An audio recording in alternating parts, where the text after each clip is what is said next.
calling whether the claims that they are putting forward for withholding are credible.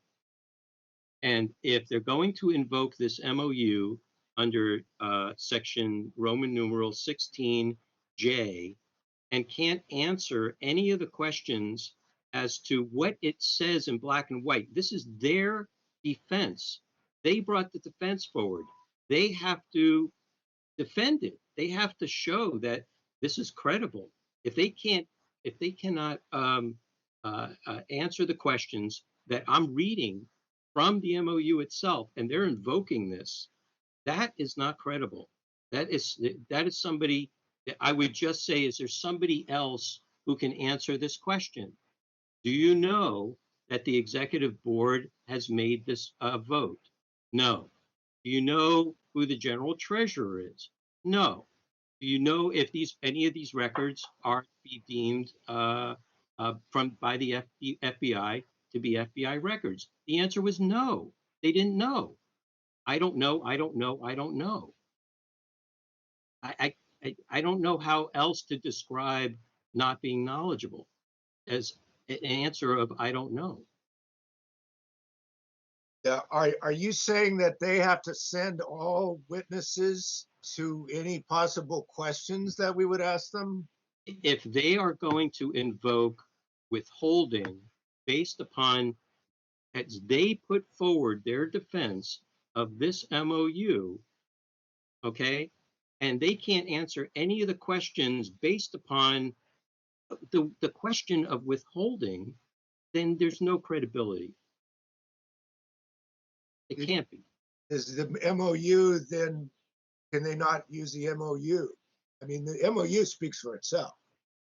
I understand that, but then you go, that's the area that I don't want to go down. If you don't want to claim the MOU, then you have to then say state law trumps. Okay, then we get back to the 6254F question, and the question there is, it's a blanket answer. The whole everything is just everything is now not disclosable. Well, tell us which parts are and which parts aren't. They already claimed in testimony that there are certain records from this case that have been released publicly, and they're not pulling them back. So, you can't have it both ways.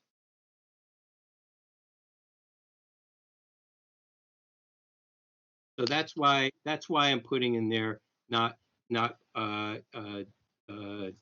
sending a knowledgeable representative.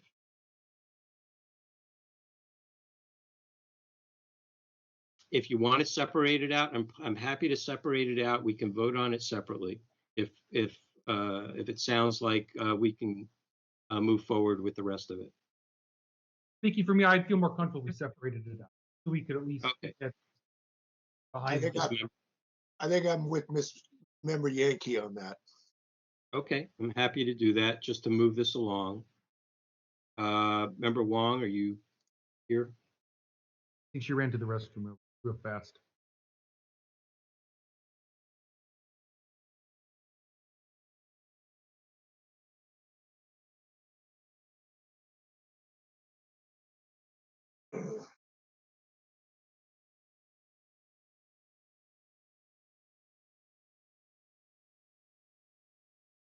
Okay, I think she's back. Okay. Member Wong? Okay. So there's been a request to have the 6721E for not sending a knowledgeable representative being pulled and from the motion, and to have it be considered independently. Are you okay with that? Yes. Okay, great. So Administrator Leger, the motion is to find a violation of 6726, 6727, and to produce the emails. Emails and discussion. Yeah. Okay, let me cut that out. Okay. Okay, so this second motion, is that being made by Matthew? We're not. Wait. Hold on. We got to finish the first one. We'll get that other one on the floor after we're done with this one. So now we'll call for public comment. Hold on. Chair. We're trying to still figure out if we've got this right. I think there were a couple of us with questions, and I know I have a question Okay. as to whether Member Yankee meant to just separate out that one provision. Is that Yeah. what you wanted? Yeah, I was just asking to separate out the 6721E. But it's Got it, still got it. Chair Wolf Right. and motion, it's still his motion. I'm not making a motion. I'm just asking if you would amend it to separate it out. Right. So we vote the maker and the second has agreed to pull that one item. We'll make a second motion after we're done with this one. Okay. So any other discussion on these three action items? These three items. Okay. No. Let's go to public comment. This is public comment for members of the public, not parties and not witnesses. Is there any public comment?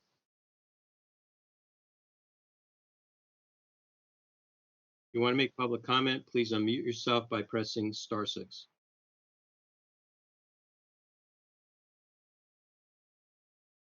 Okay, last call for public comment. Okay, seeing no public comment, are we ready for a vote? Please call the roll.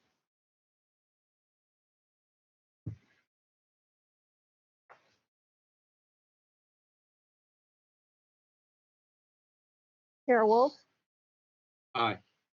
Chair Wolf, aye. Member Wong, Aye. Member Wong, aye. Member Schmidt, Hey, no. Member Yankee, Aye. Member Yankee, aye. Member LaHood,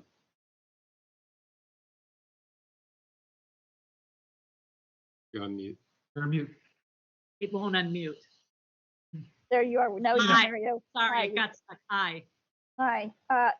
And your vote is Aye. on the, aye, okay. Member Hinsey, Aye. Member Hinsey, aye. Member Highland, Aye. Member Highland, aye. Motion passes. Thank you. Okay, shall I repeat the motion? To find a violation of 6726 for not responding to the delivery of any documents, 6727. No, we already did that. We're done with that. We've already mentioned what the motion was. Okay, I was just reading it back, that's all. We don't need to. The next motion is to find a violation of 6721E for not sending a knowledgeable representative. So I make that motion. There's a second. I'll second. Second by member Highland. Okay, discussion. I have a question. Okay. I know that the respondent was not able to answer some of the questions in full, but this has happened in other cases and we haven't made this kind of separate sanction. Can you explain why you think this one meets some higher standard that hasn't happened in other cases? Yeah, I'll repeat what my concern about this is.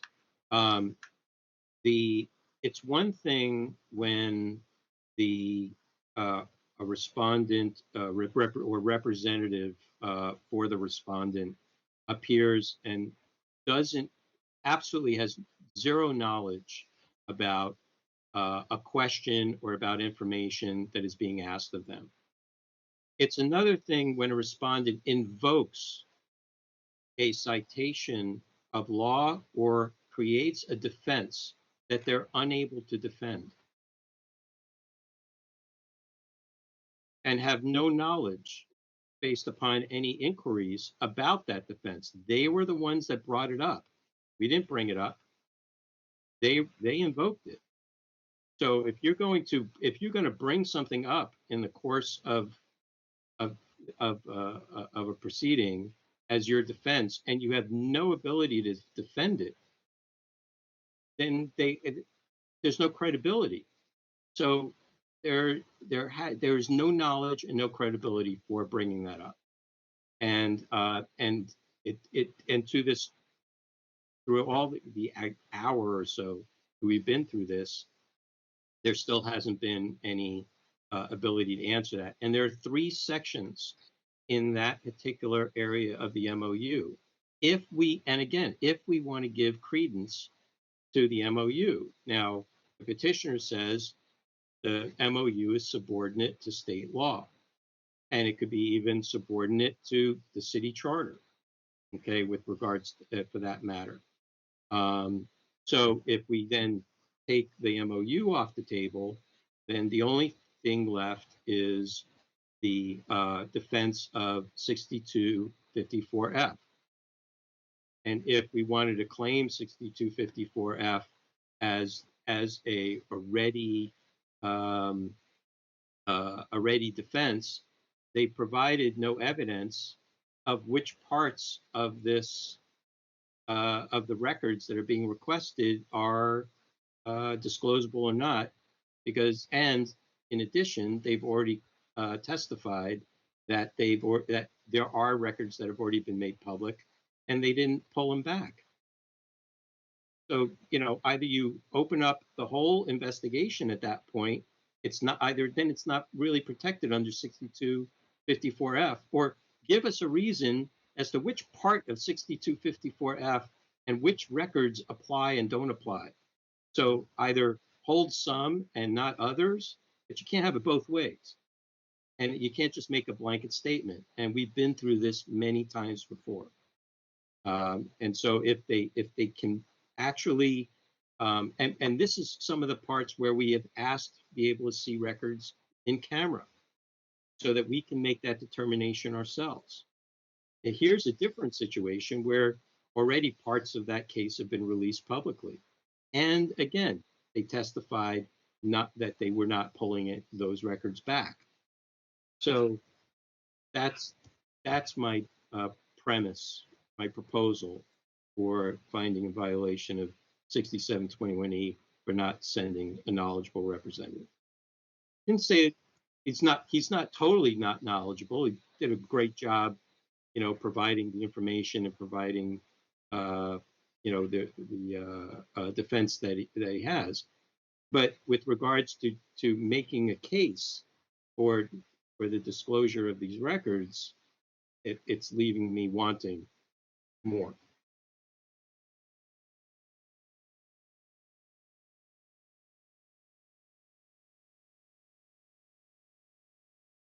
Any other discussion? Okay, let's go to public comment. This is for public comment other than the parties. And if you have public comment, please unmute yourself by pressing *6. Any public comment?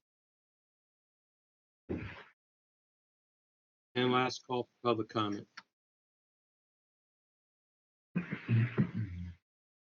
Okay, hearing no more public comment is closed. Please get ready for a vote. Please call the roll. Chair Wolf, Aye. Chair Wolf, aye. Member Highland, Aye. Member Highland, aye. Member Schmidt, Hey, Member No. Schmidt, no. I got you. Member Wong, Aye. Member Wong, aye. Member Yankee, No, Member Yankee, no. Member LaHood, Aye. Member LaHood, aye. Member Kinsey, no, is that a no or yes? no. No. Okay, the motion does not pass. Motion fails. Okay, thank you very much. Let's move to the next item. Thank you, parties. Thank you. Thank you, everybody. Good night.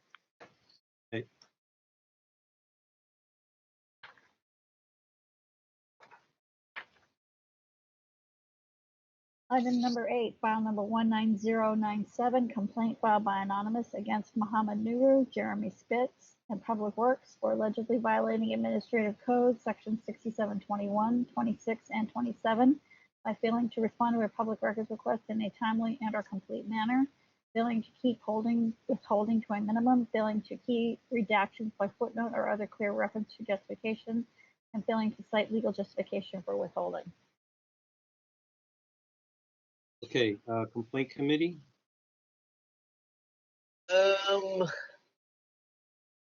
not recalling any on this particular item. Was this one from last month, sure? I didn't hear that. What? Was this an item from last month that we asked property on? October. October. No, then I don't remember this one. I don't know if any of my fellow members followed. So, It seemed to be pretty much a similar metadata case to other metadata cases. That seems to be the one significant issue in the case, metadata. Okay. Anybody else have anything to add? No. Okay, I will just note for the record that despite director or former director Mohammed Nuru is no longer in the employ of the city, the request and the issue happened prior to that time. So we will proceed based upon when the violation happened, and not it doesn't matter that we're hearing this today. Okay, so let's get the clock ready. Are both parties here? Anonymous Yeah. is here. Yeah, public works. And okay, great. Okay, so let's hear from the petitioner, Anonymous. You have 5 minutes. Question: were you going to take a 10-minute break every 2 hours? I remember you saying that, or do you Oh, want me to begin? yes, we do. Does people want to do that? Do you want to forge ahead? Forge ahead.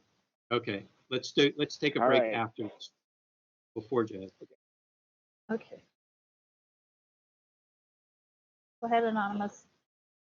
Thank you very much. This is case 19097 versus respondents mentioned. We're in item 7P 184, footer page 1118. This request was made in August 2019, almost a year for the 10 sent and 10 received emails of various DPW senior management, specifically with metadata. They gave responses from there was no actions or withholding for 6 I filed a complaint. One of the custodians happened to be I believe, and that's the representative, which is Mr. Steinberg. He then produced video centers. I'm ignoring all the things brought up on where they hadn't time responded. Apparently, it's because he was on vacation. Let's not care about that stuff. Let's just talk about. I don't care about it. Then they responded to you and gave, in some cases, and in October of this year, 2020, they did begin to produce the email headers in a rolling fashion via the advice of the Department of Technology. Then they halted it. They halted response to this request. They won't respond in any way. It's unclear why. They claim that until Dennis Herrera's decision, they don't have to give me stuff. Absolutely not the case. The Department of Public Works is responsible for their response, not Dennis Herrera and whatever he's muck around with metadata still. I followed up many. Give me anything. We are now over 494 days. It's not just data in this request. This goes back to the copy of a record issue at the bottom of this page, which is hyperlinks, images, this information that's in, that you can give wasn't given in this request. I believe they told you at committee that was just in this particular request, and they have now corrected that procedure to do so. I'm sure they'll tell you if that's true. You have to give me the whole email. Next page, email headers are disclosable. Nothing information. They even started giving me the information. Something happened, and then they stopped giving information. the Chief Information Security Officer just gave there today. And now multiple agencies, unclear why DPW halted. So I'm going to ask for complete timely response. We're 1 year later here, and this is long pre-COVID. 6726 for failing to key each redaction by a footnote or other clear reference to a condition. 6726 for non-minimally withholding, namely by withholding the email headers, hyperlinks, images from CC and BCC for non-personal. We've discussed this many times. Government email addresses are not private. Exempt under 6254C for personal information, and 6727 for withholding without notification. Of course, when the issues 60E would require that they produce information that they haven't yet produced. Next page. Here you can, small example. There are 2 redactions that they didn't footnote, but I want to be very clear. They didn't footnote any redaction. Redact 2. Again, I'm discussing all the metadata. I don't know why we would. Already started producing, stopped producing. We've had the same decision in many other cases. But if I'm good to do that, we can spend the time and go through all and all that. It's in the appendix here. Yeah, so I think that's 30 seconds. They didn't justify this at the very beginning. Actions left out this information, images, hyperheaders, etc. And you can't do that. That's it. Thank you very much.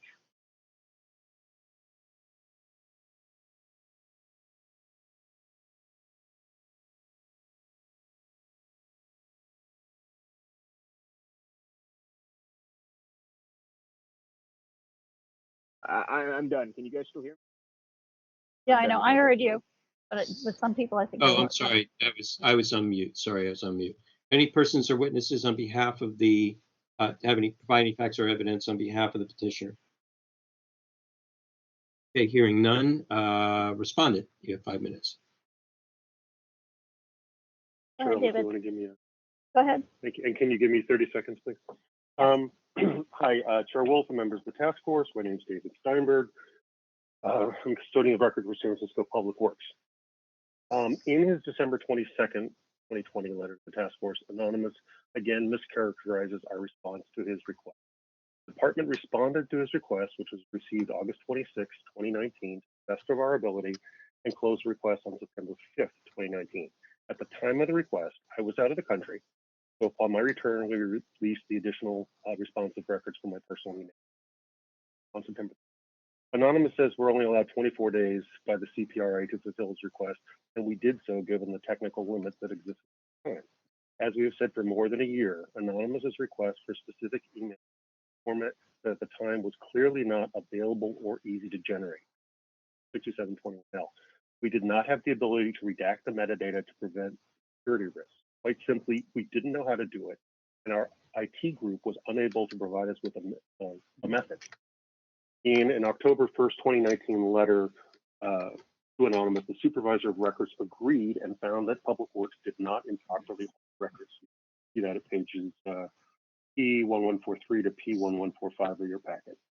It was more than a year before we were given access to technology that would allow us to view and redact email metadata to address security concerns that Anonymous has acknowledged exist. We reopened the request and immediately began to redact and release records to Anonymous, but he said he would challenge some of the fields that we had redacted on the advice of the city's Department of Technology. In a November 10th email, I wrote to Anonymous, quote, as I've said before, I'm not an IT expert. I've been relying on my own IT team as well as DT for support in responding to your request.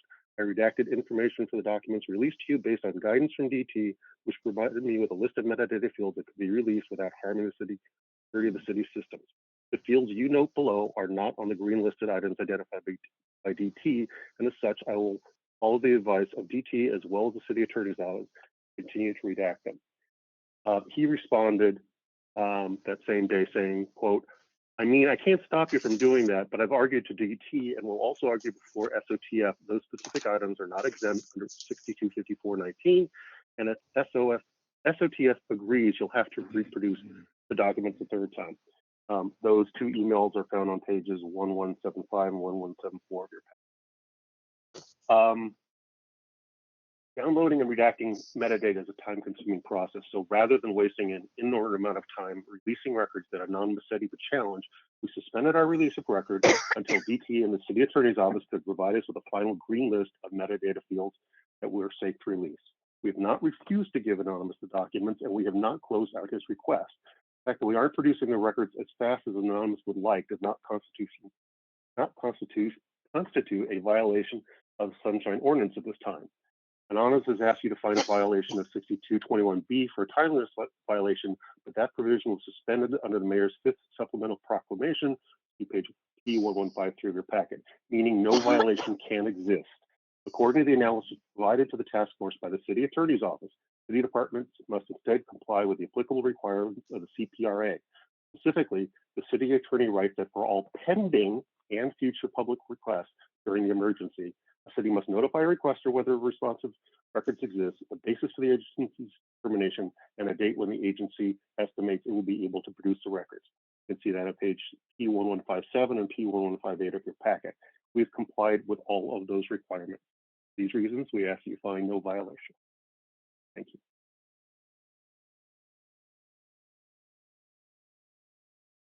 Thank you. Are there any persons or witnesses providing facts or evidence on behalf of the respondent? Okay, seeing none, members. This is a discovery, question and answer, clarification.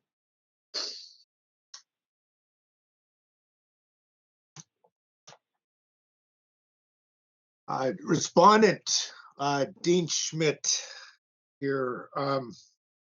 What's the status of that green list you were referring to?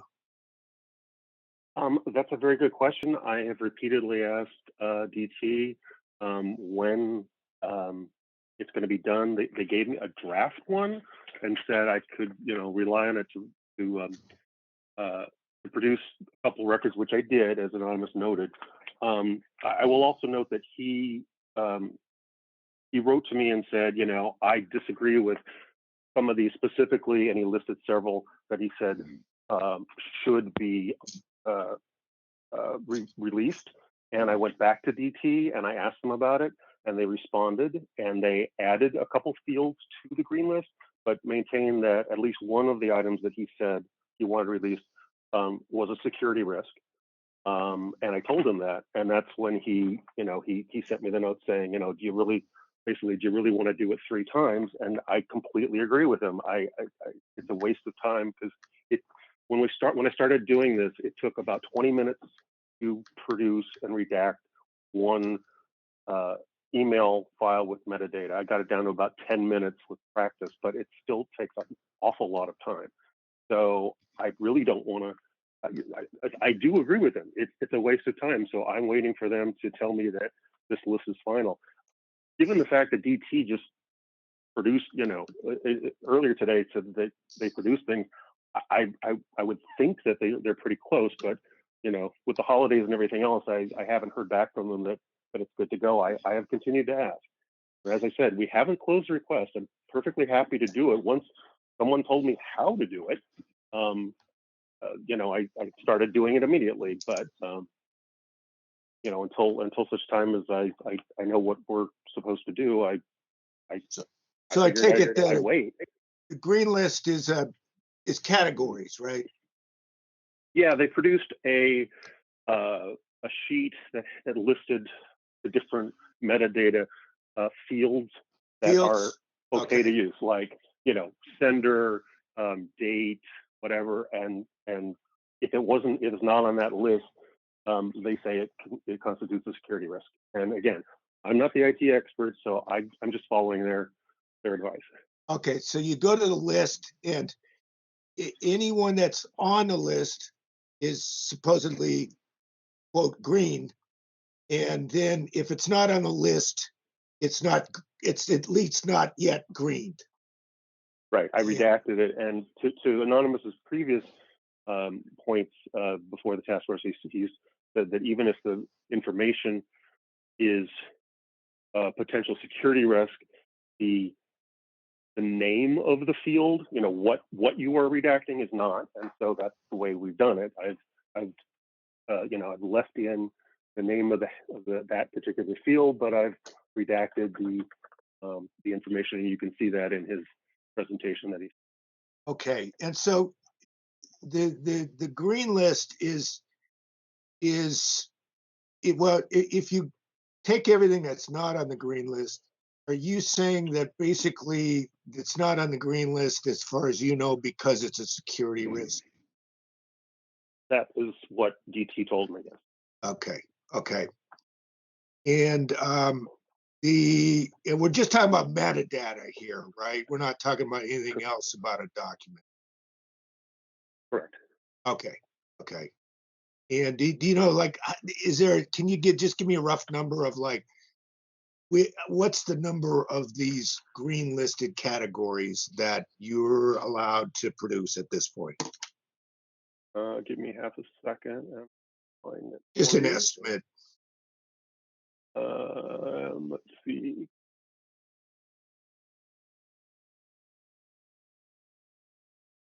Okay, it looks like there are 2, 3, 4, 5, 6, 7, 8, 9, 10, 11, 12, 13, 14, probably 30, 40. Okay, thank you. That's all I need from you right now. And I'm going to ask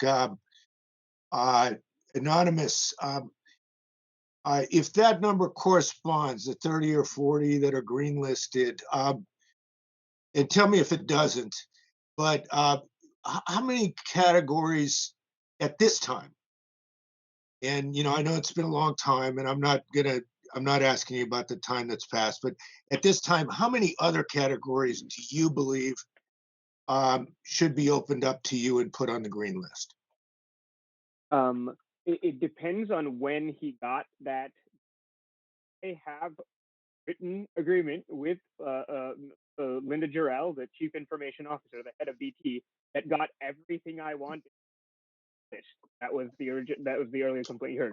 So that was like 2 or 3 items. It's not a huge difference. So I'm not. That's why I'm confused. The rest of it.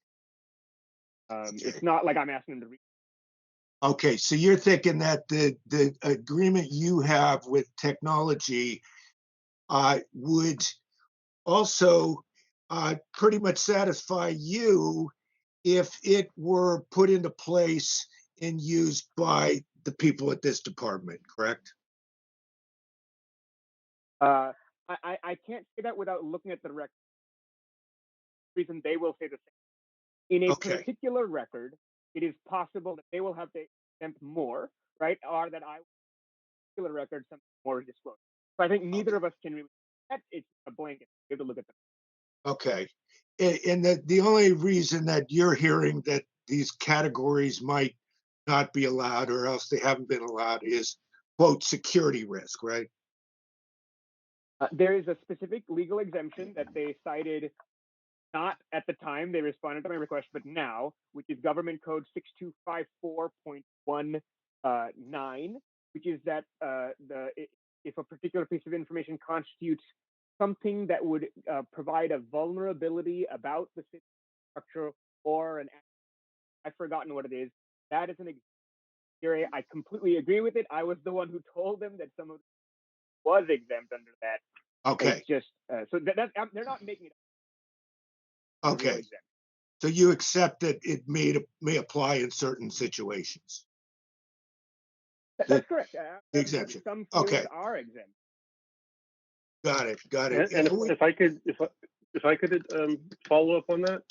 Well, I'll allow it. Go ahead. To his point, we did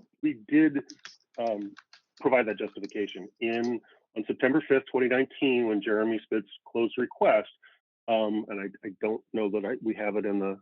Actually, it is in the packet, but I didn't look it up. It reads, this responsive information is provided in a PDF format for its ease and transferability and accessibility consistent with California Government Code Okay, I've seen that document. 625.9A1.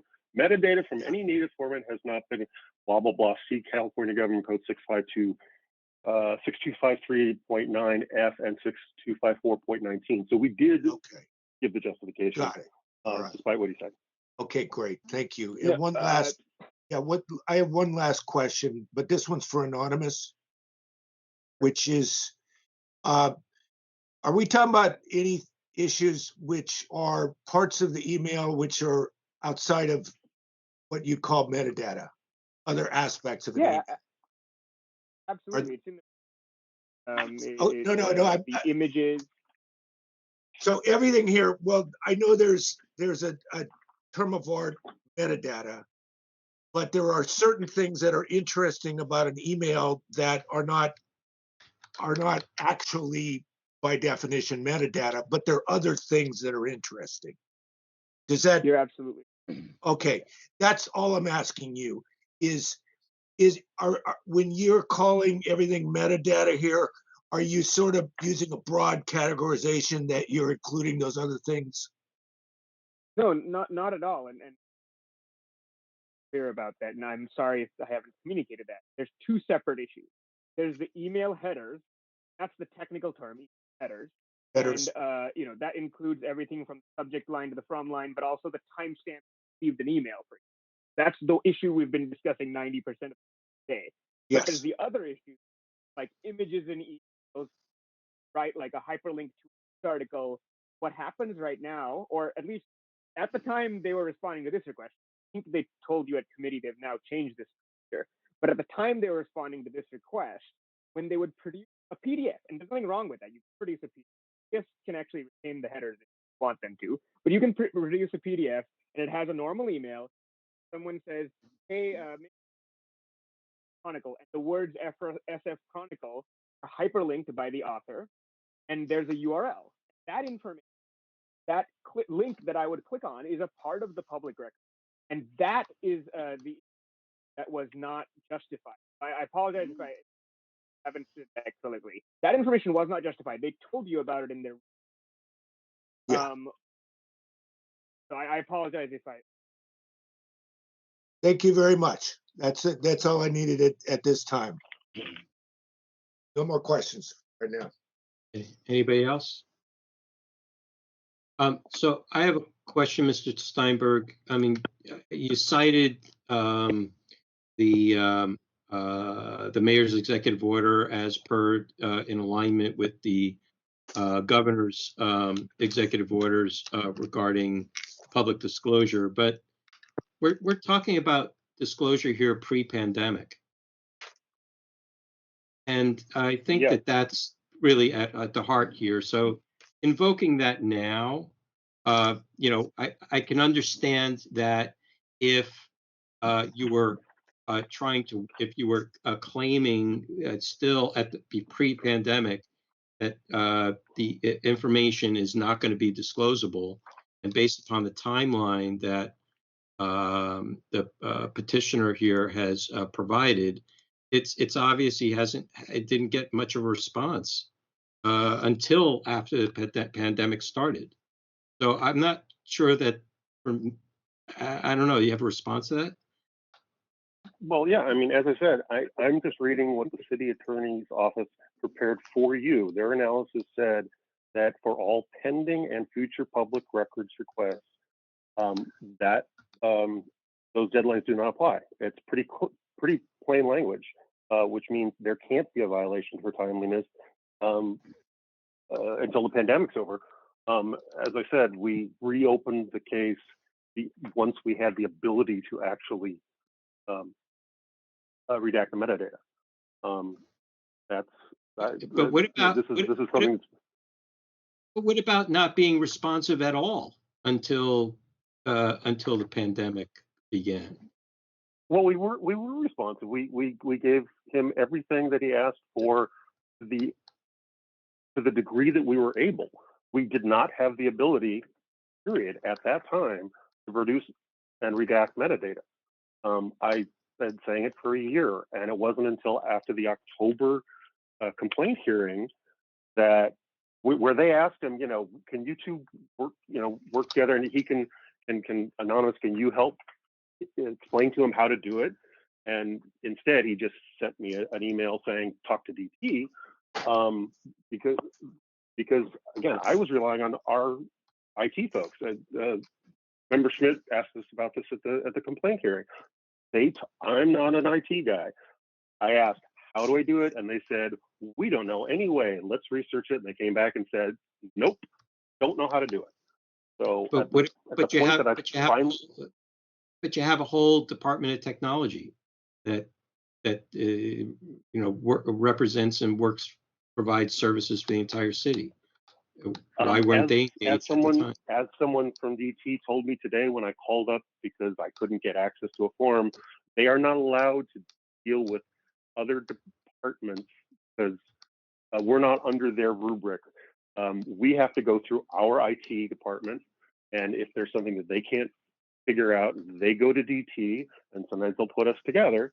But I literally today was told by someone at DT they're not allowed to respond to requests from outside departments, except if they had, I don't know what the rubric is, but that's how, and I asked our IT folks and they said, nope, don't know how to do it. There've been other cases now that we've gotten through some of these, like getting Teams messages. I've gotten requests for some of which I've provided to Anonymous. They didn't know how to do that either, but they went to DT and they went through the whole process, and because DT maintains the Teams database and that function, and they found out how to do it, and they got me information, and then went back and forth, and I got it. But I have to rely on our IT department.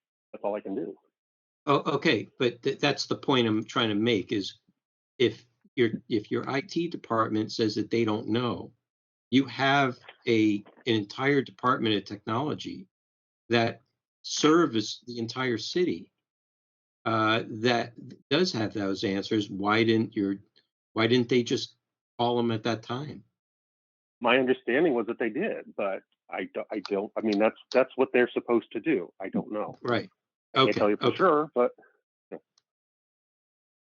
Okay.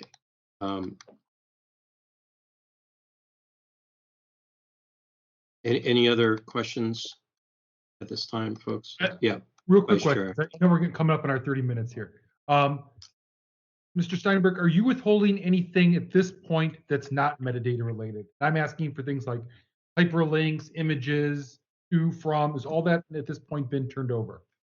Or are you claiming that any of that needs to be withheld? No, well, unfortunately, because it's been so long,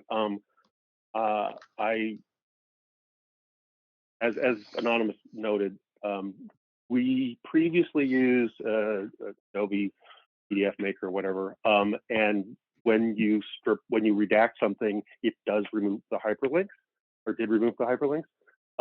So we're sort of in a catch-22 because he's insisting that he wants the original forms of the emails, but if we put it through, when we put it through the redaction tool, it took it out. So we now use Next Request. They have a better system. It separates out all the images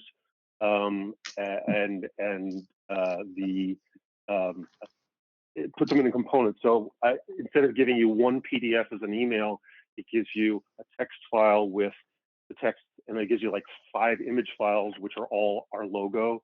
And then it gives you a doc file that is, the agenda of a meeting and stuff like that. So it breaks them all out. Has that been done all of them at this point? No, unfortunately, I don't have the ability to do it, and it's a technical thing, and maybe Chair would understand. But when I went back, because I have the original PST files, they're not. I can't get to them anymore because I can't get the original emails essentially. So all I have are the versions that are stripped of the hyperlinks. I mean, the other things that he said for example, were like, what did he say? Oh, yeah. So for like the email, email addresses were stripped from the emails. Actually, they weren't stripped. When an email address is in someone's address book, Outlook doesn't show the address; it displays the name. I'm sure you guys are used to seeing that. It'll say, mom. It won't say mom123 at Gmail. That's how the document appears. We didn't strip it, and we're under no obligation to create a new version of the document to show the address. The metadata, when we do release it, will include that information. So we will give that. I mean, okay, I get that. Quick question: do you guys use Outlook for your mail? Do you use Outlook? Yes. Okay, there's actually an option you could turn that on and off. So work with your IT. You could actually turn on whether or not to show the email address itself along with the name. Like for me, I have my work email. It says Matt Yankee. But if I turn on the option, I could also show then my, Matt Yankee at whatever blah blah blah.com.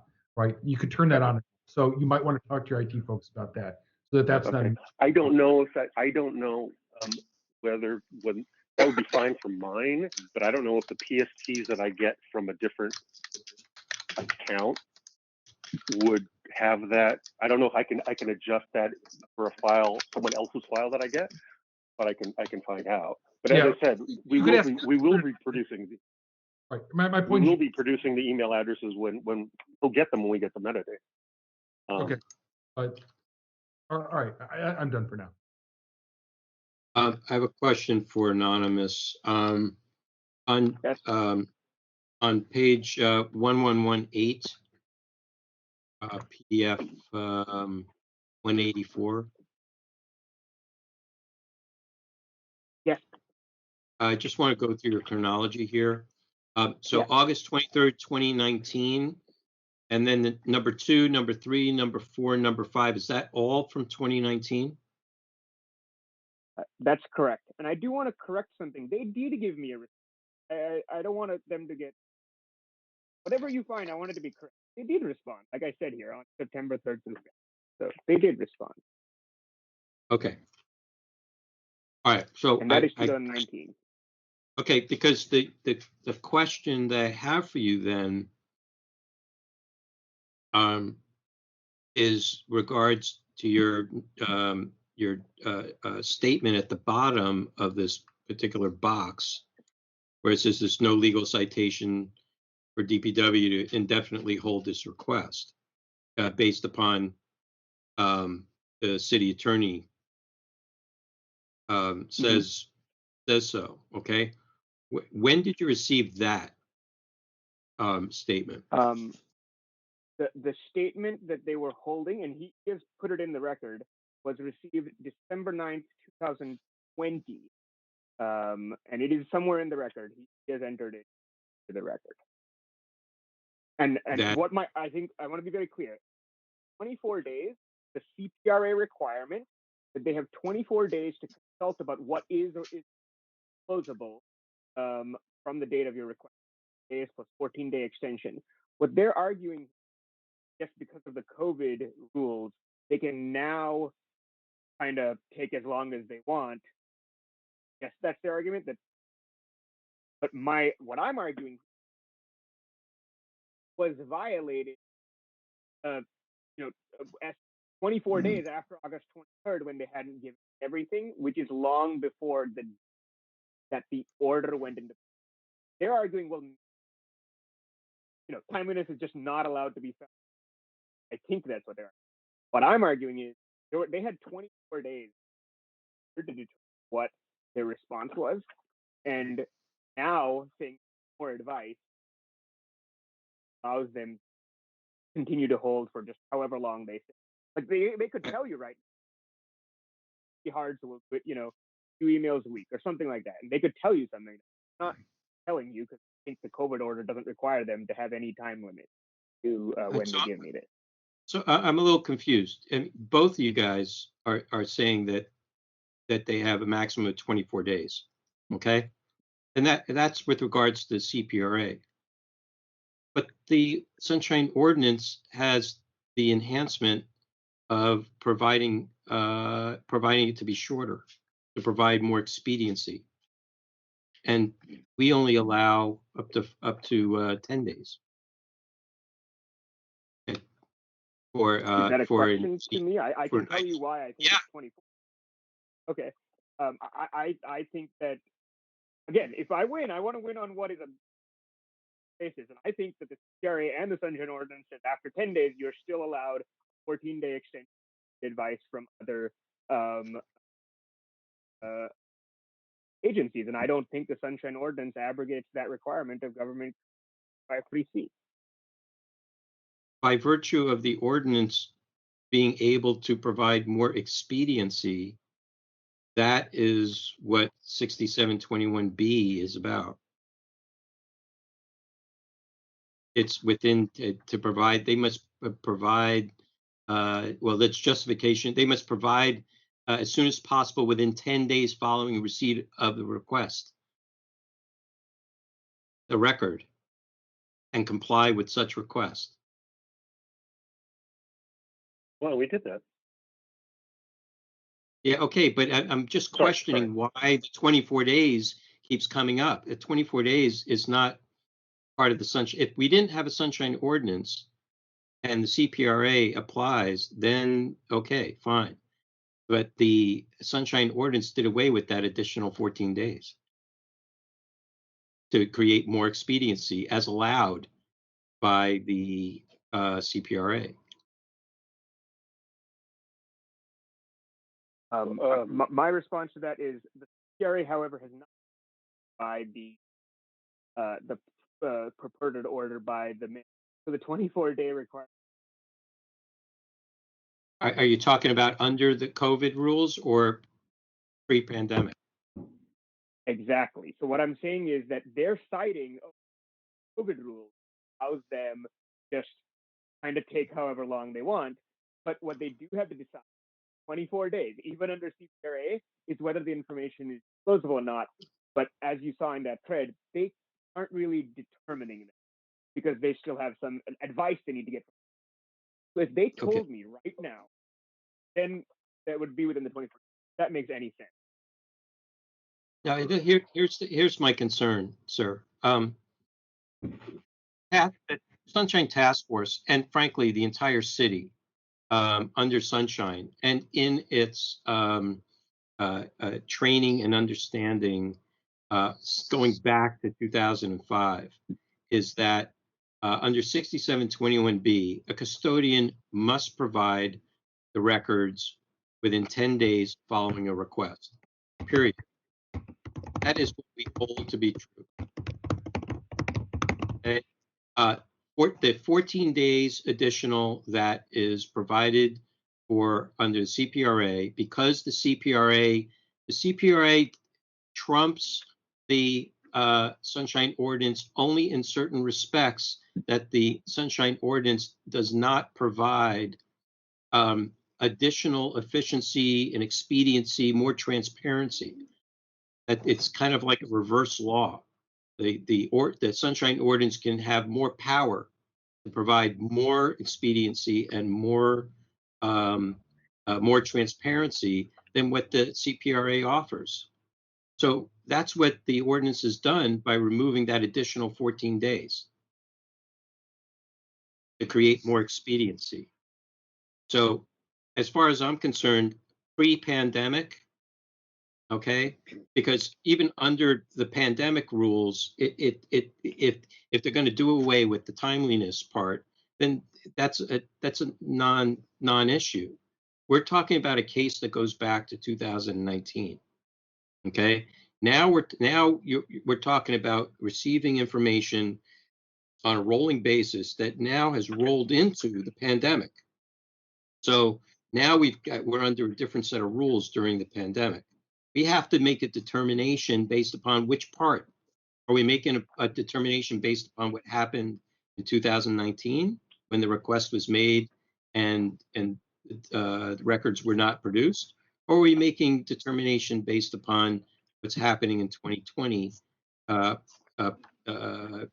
inside of the pandemic? It's a question for you. To which of us is that the question? To you, I'm sorry, petition.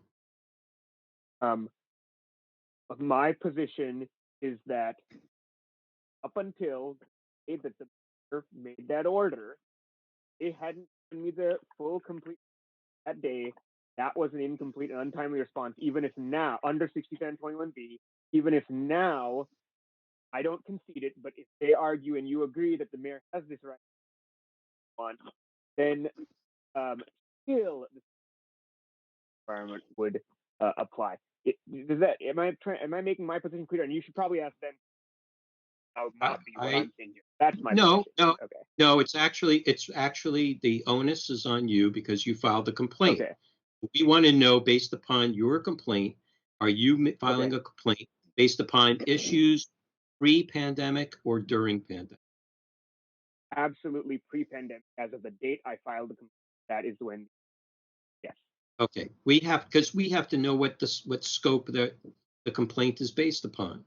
Okay, now if we make a determination and we are going to ask them to do this, that, or the other thing, and we're in the middle of the pandemic, there's a different set of rules.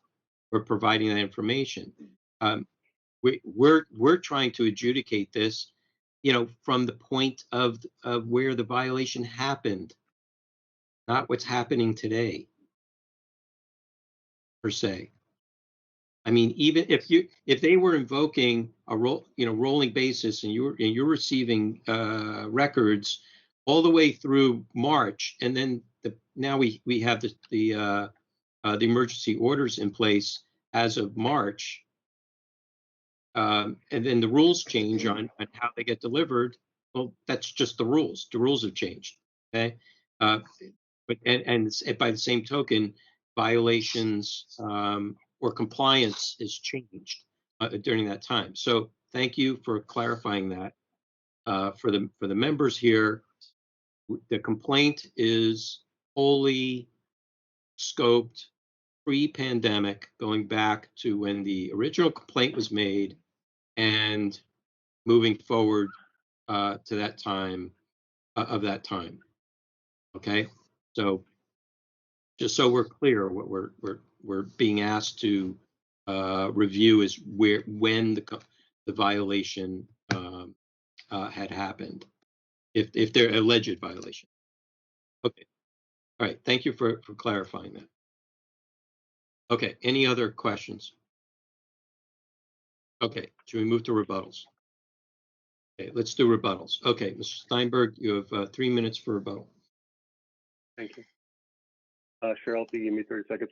To the timeliness issue, I think Anonymous, if I'm hearing him right, I think he will agree that we did respond to his request in the time that was allowed. He alleges that we didn't give him all the, that we withheld stuff that we should have, but I believe he would agree that in terms of our response, we actually did do it within that time. Again, just a few things. One, on justifications, he is wrong in the fact that we did provide justifications for all of the redactions. Justifications were included in the communications September 5th to Anonymous closing the request. Long before I assumed my position, the department's practice was to list the redaction reason or reasons in a note releasing the record. You can see pages P979 and 980 where it cites personal privacy exemption. No BCCs. He said, one, I reviewed the emails and none of them had BCCs, so nothing was withheld. He said there's no metadata for the sent messages. He just viewed at page P1171 in a November 12, 2020 email, which is provided to Anonymous through another public records request. DT says, quote, for messages that are sent to an outside email system, there is no metadata in that sent copy. We can do a message trace and provide those results. However, a message trace will confirm that a message was sent from our email system and went out to the internet. However, it can't provide any details once the message leaves our system, meaning it can confirm that the recipient received the message, wasn't blocked, didn't bounce back in error, etc. So we did not withhold any metadata in sent emails. What else? Other departments, other departments have released them, but again, as Anonymous himself said in his presentation, he still believes that some redactions are illegal and is disputing them. He said the same thing to me Again, you can look at page P1171 and 1176. And again, it didn't make sense for me to go through the time-consuming process of creating files with metadata and redacting information, only to have to do it again if someone withholding is deemed invalid. 30 seconds. Thank you. Because the deadlines of the Sunshine Ordinance are suspended during an emergency, I decided it made more sense to get a final determination and then produce the documents.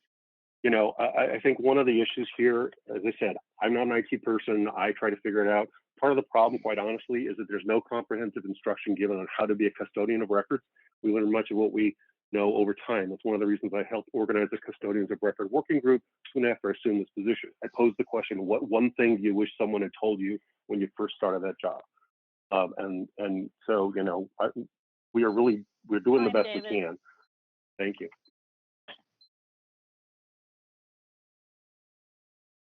Please let me know when I may begin. Oh, sorry. Okay.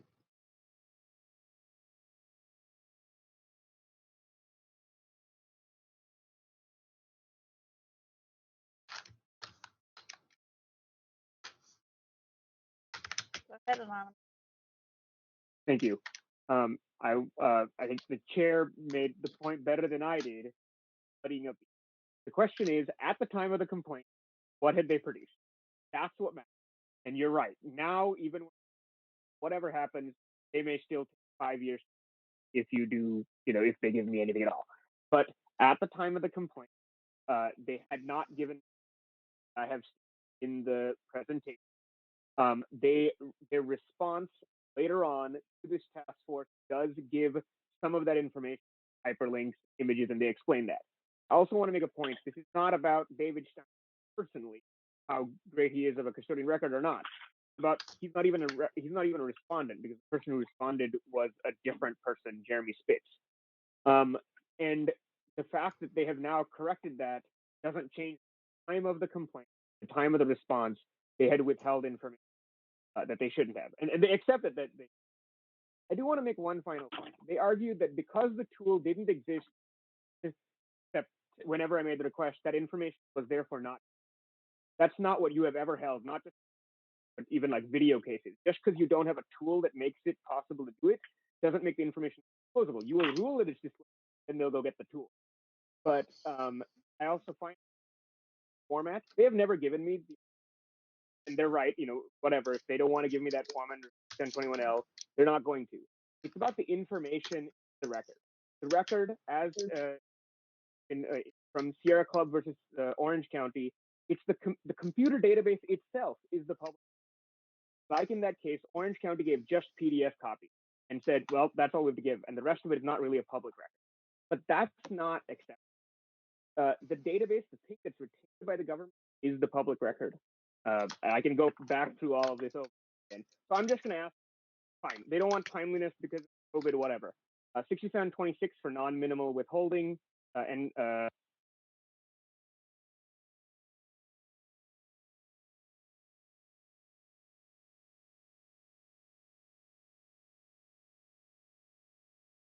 Or you did himself. Hold, you're going to have to repeat that. You stop the clock. Did.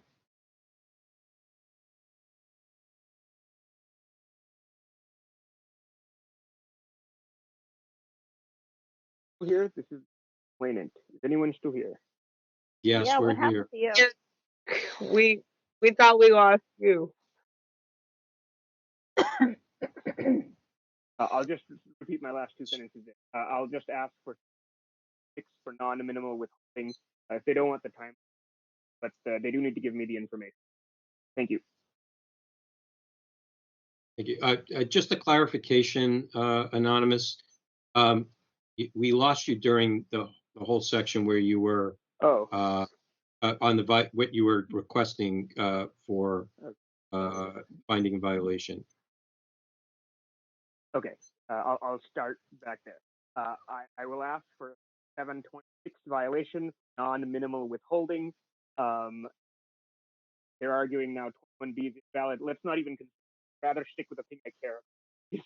Getting the information that they do have to produce with rolling fashion, and then I'll get the information. So 6726 non-minimal withholding. That's all I'm asking for. Thank you. Okay, thank you.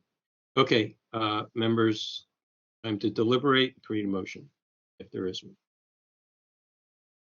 Sure, I'll start the conversation. I kind of see this case as being almost two issues. I see the metadata issue, and then I see the other stuff. The other stuff being things like the hyperlinks, the images, all that's not metadata, and I think any of us could pretty much figure out how to get from an email, right?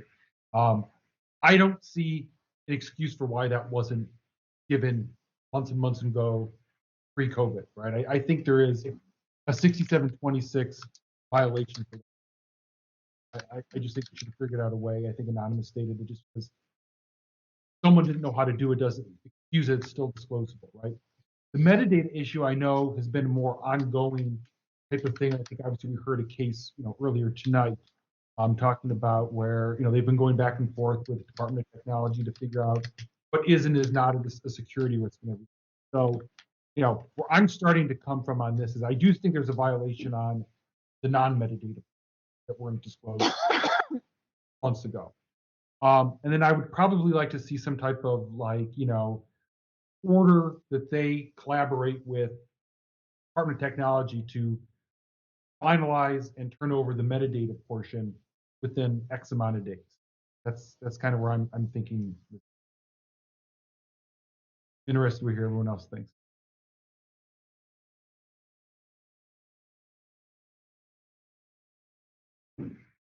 For the items that are not metadata, are you finding a violation with regards to those? Is that still under 6726? That's where I think the for sure violation is. I do think that there's definitely a violation for things like withholding hyperlink URLs, withholding images, right? Those are things that I know Mr. Steinberg talked about that they didn't convert well over. Well, in my opinion, really they should have found a better way to turn those over.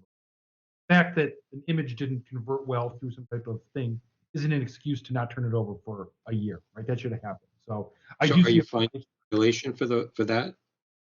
So yes, I do believe there's a violation for the metadata thing.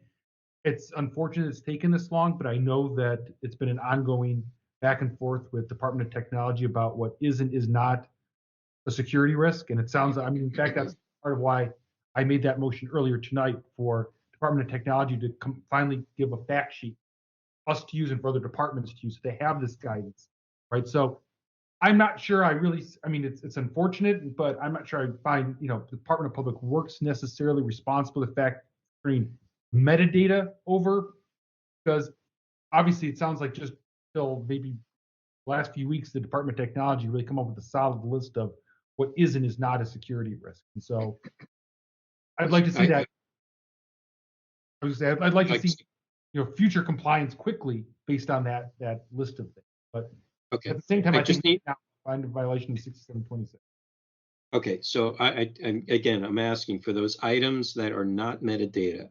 Are you claiming that there'd be a violation under 6726 or some other section? 6726 minimum withholding because they should not have been withheld.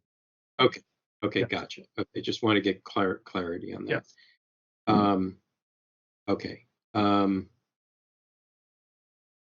I want to say that I was a little kind of I'm not disturbed by this, but this is an issue that comes up that city staff is not necessarily aware of.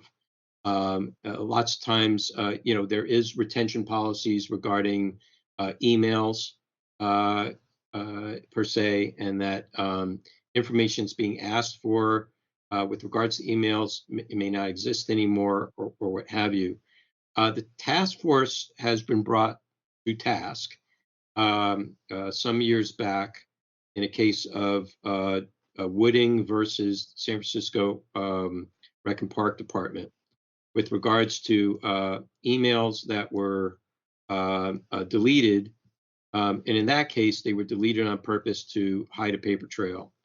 And we had ordered that the Department of Technology produce backups. Backups exist. They always exist because there are requirements under federal law to maintain sometimes what they call journaling or archiving. And sometimes the retention periods are different for various different things. But we have done that before. If it was so egregious, this was a pretty egregious case because there was so much alternative evidence that was found. I mean, hate to say it, but there were kind of real smoking guns there. I'm not saying that this is that kind of issue. But when I do hear staff saying, it's so long ago, I don't have those records.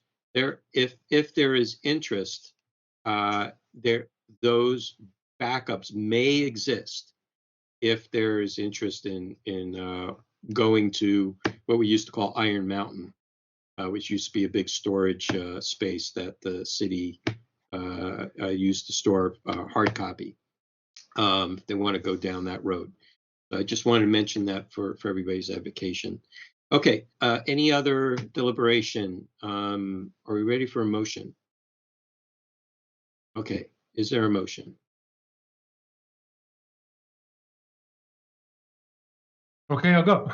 I will move to find a violation of 6726 for with minimum withholding, and I would also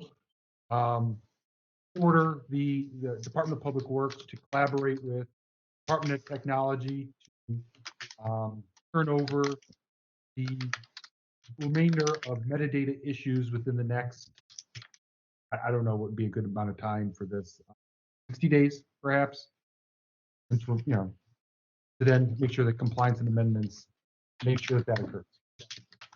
You said 60 days? Yeah, but I'm open if anyone thinks that a better time period would work. I'm just throwing it out there. Sounds like Is they there a should second? be heard about that. Okay. Is there a second? I'll second. So moved by member Yankee, second by member LaHood. Discussion on the motion, members. No. Okay. Let's open up public comment. Any public comment other than the parties? Please unmute yourself by pressing *6. Calling for public comment.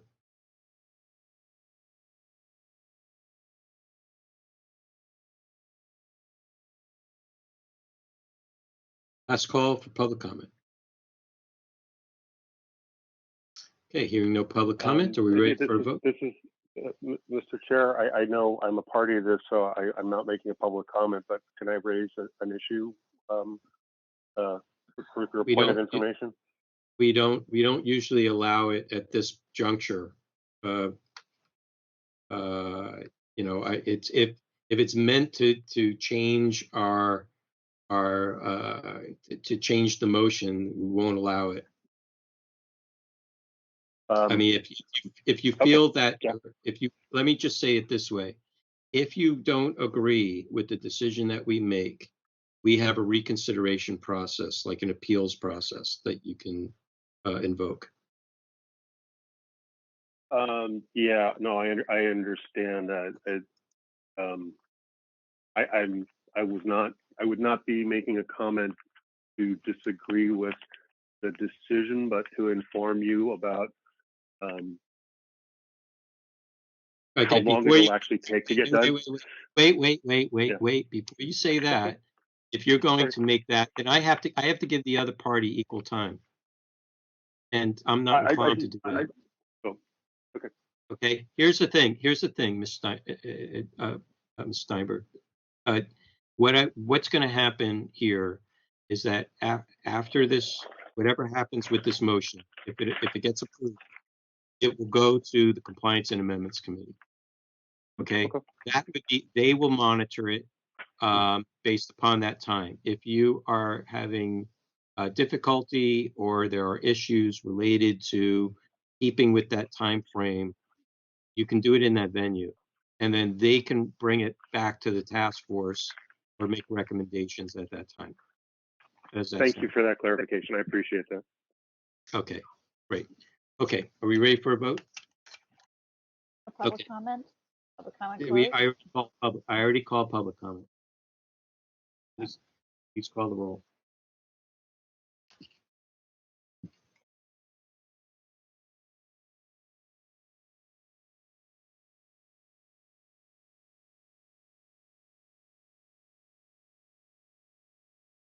Member Yankee? Aye. Member Yankee, aye. Member LaHood? Aye. Member LaHood, aye. Member Schmidt? Aye. Schmidt, aye. Member Wong? Aye. Member Wong, aye. Member Hensy? Aye. Member Hensy, aye. Member Highland? Aye. Member Highland, aye. Chair Wolf? Aye. Chair Wolf, aye. The motion to find a violation for 6726 and order DPW to coordinate with DT and turn over the remainder of the records within 60 days and report back to the Compliance and Amendments Committee. What's the verdict? Pass. Thank you. Okay, let's please quickly take, can we take a 5-minute break? I got nature calls.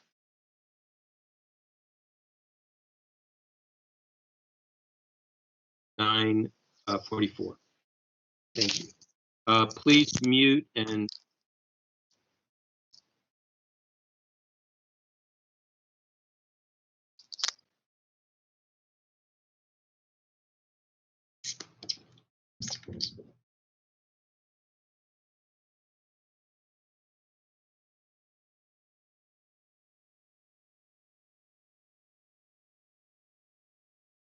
burn the place down, scorch earth. I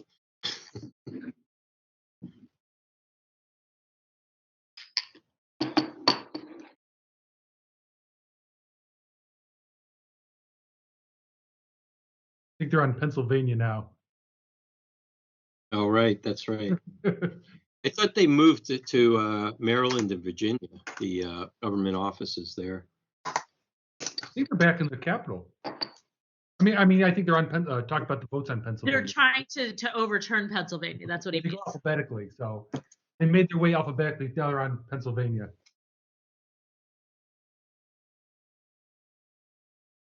So that's why the objection started with Arizona. Now it makes sense. Yep. They did what? Alabama, Alaska. That's why they stopped at Arizona.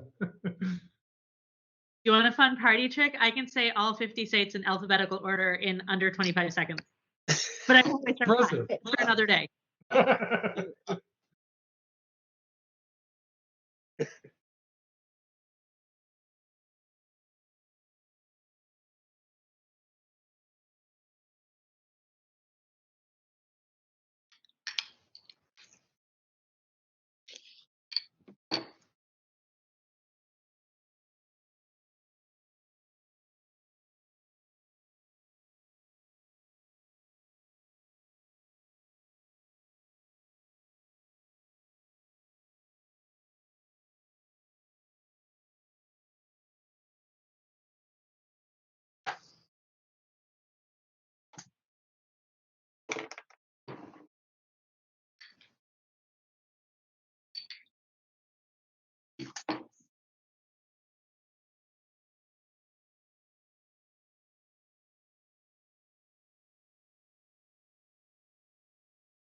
Sorry, I said 5 minutes, but I said to return at 9:44, which is 10 minutes.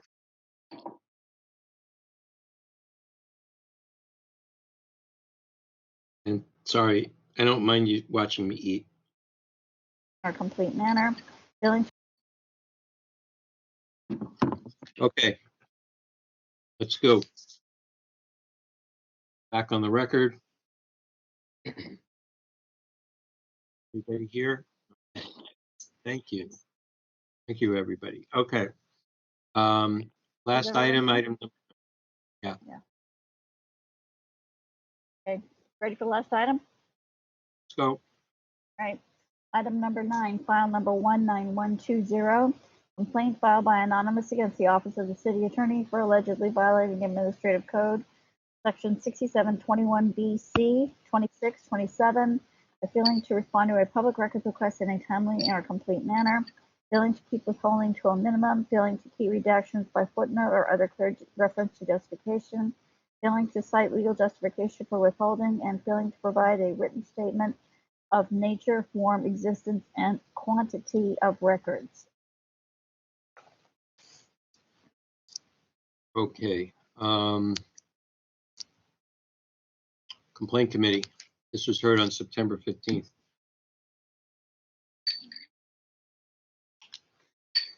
I don't think I was complaint committee chair back then.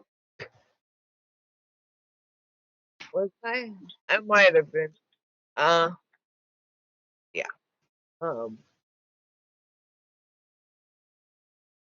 I don't remember back to September, unfortunately. Anybody else? Is there anything to report? We'll just jump right into it. Okay. Just jump right into it. All right. So we'll give 5 minutes for the petitioner and the respondent. Let's start with the petitioner. Are both parties here? Anonymous is present. On Does Tuesday with the represent- city attorney's office is Thank you for sticking with us here, Mr. Cote and Anonymous. Okay, Anonymous, you ready? Carol? I'm ready to Yeah. go. All right. All right. Go ahead, sir. Thank you all for the quality of our not going to be that great. 5.5. This is item 837 F footer page P1311. There were a number of issues at the beginning of this complaint. I'm narrowing it down to 3 remaining issues. 2 of them are simple. I don't know why they're up. Great. Third one may be urge you not come to a conclusion of the third one. Make a decision on the first 2 and maybe continue if you need legal advice or whatnot, if you don't want to stick around here for a long time. So the first question is, do they have to every redaction, justification, and minimize withholding like every other agency? Absolutely they do. Do they have to provide a written all of the withholding when they respond to the request, not to the SOTF after the complaint? Yes. Then the final question that's more complicated is 6721C requires this statement, and I'll get into it later. What about when there are, and I don't have to prove bad. Said something about that in their response. Here's the timeline. September 20th, your request is made. 26th, the request is acknowledged. They asked me to narrow it. I added some other term, etc., etc. They gave me a statement, which I argue is not compliant. I don't care about the timeliness of. Let's not discuss that. They gave me an extension on October 17th. On October 2nd, they gave me the records. I explicitly asked them whether they were done, right? Because if they want to roll the response, they can do that. They told me they were done, and I filed a complaint. Written justification. So before the complaint justified this, I believe, as personal privacy, attorney-client privilege, and attorney-work product privilege. Those were the written justifications. There was no indication to which that's a 6726 issue. But a 6727 issue is after I started challenging.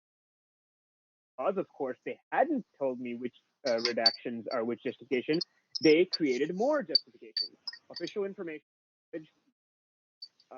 confidential informant privilege, 2 medical privileges.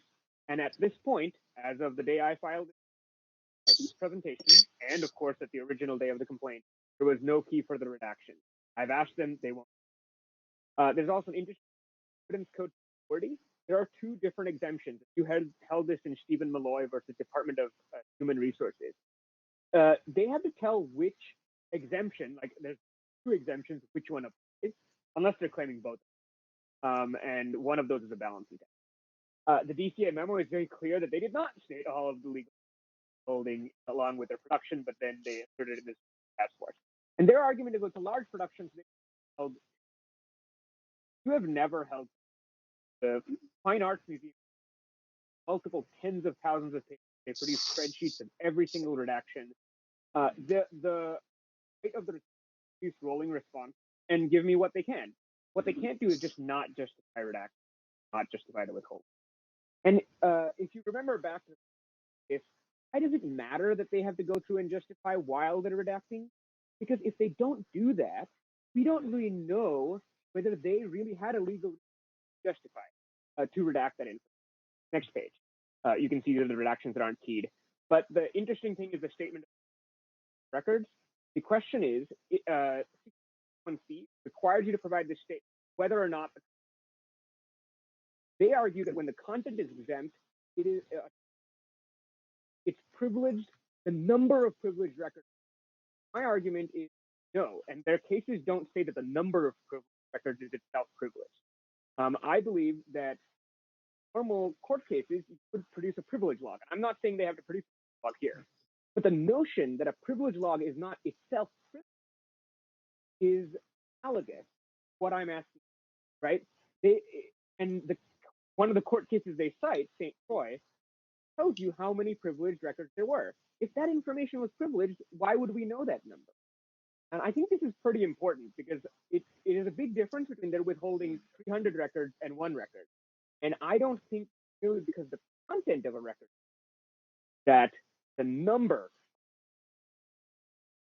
is itself privileged. I don't believe either of the court cases site will tell you that.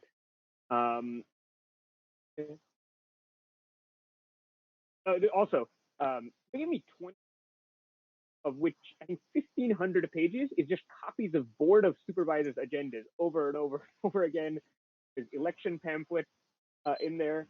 Your time's up, sir. The records they gave me, 300 are actually.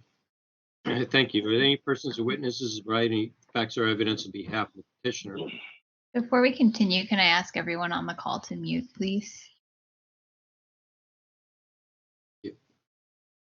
And you can call for a appointed personal privilege for that to be correct.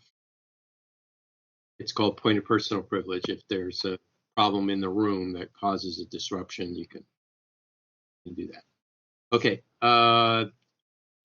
Hearing none for persons or witness provide facts or evidence on behalf of the petitioner, we'll move to testimony from the respondent, Mr. Cote. Good evening, task force. Thank you. Thanks, Cheryl. Good evening, task force members. John Cote with the City Attorney's Office. I'm pleased that Anonymous has acknowledged that timeliness is not an issue in this complaint.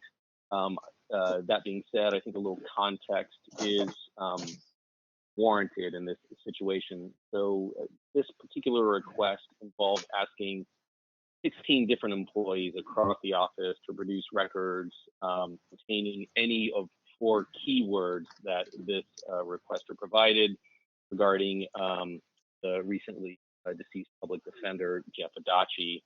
And the request had 30 different subparts, including things like evidence inventories, post-it notes, court orders, subpoenas, invoices, beyond other materials that are often seen in public records. So with that background, we produced over 2,000 pages of documents, as he has acknowledged. Once we produced those documents, we heard nothing further regarding our response until we received this complaint. So, there are kind of a number of issues that he points out in this complaint. I'm going to start first with the Section 6721 statement argument. The law is clear on this. And while, of course, the literal text of Section 6721C states that a response should encompass records, whether or not the contents of those records are exempt from disclosure. But the Sunshine Ordinance does not, and it cannot, abrogate the attorney-client privilege or the attorney work product privilege. This is clear from the St. Croix decision, and I'm happy to give you citation if you would like. I know members of this task force are very familiar with it. So the attorney-client privilege covers not just the specific substantive content of our advice, but also the circumstances of when and how frequently a client department requests or seeks our advice, and when and how frequently we actually provide that advice. There's an additional case that is on point here, a California Supreme case. It's Los Angeles County Board of Supervisors versus the Superior Court. It's a 2016 case. And in that case, the Supreme Court reaffirmed that the attorney-client privilege attaches to information in billing records that inform the client of the nature or the amount of work occurring in connection with a pending legal issue. So documents that cover the nature or the amount of work or that would reflect that information are covered under the attorney-client privilege.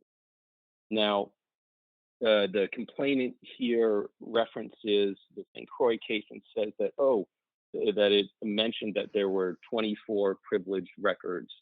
In that case, mentioned that decision, but what he doesn't tell you is that that case did not involve a 67.21C request, and that the reference to 24 privileged records was provided as background. And that decision does not actually hold that the quantity of documents concerning a particular topic are not privileged. So there was no violation here of 6720. We provided that statement. It was appropriate.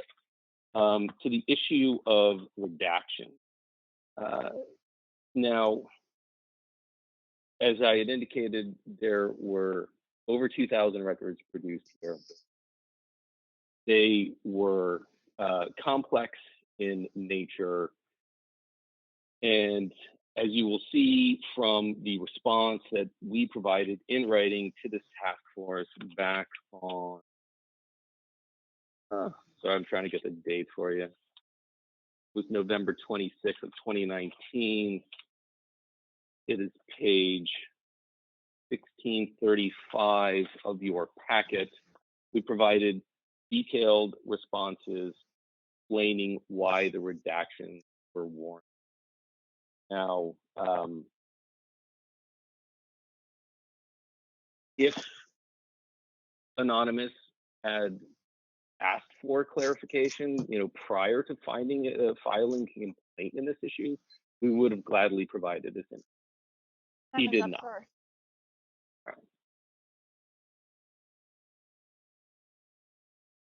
Okay, thank you. Are there any persons or witnesses for any facts or evidence on behalf of the respondent? Okay, seeking none, members. Items with you for Q&A discovery.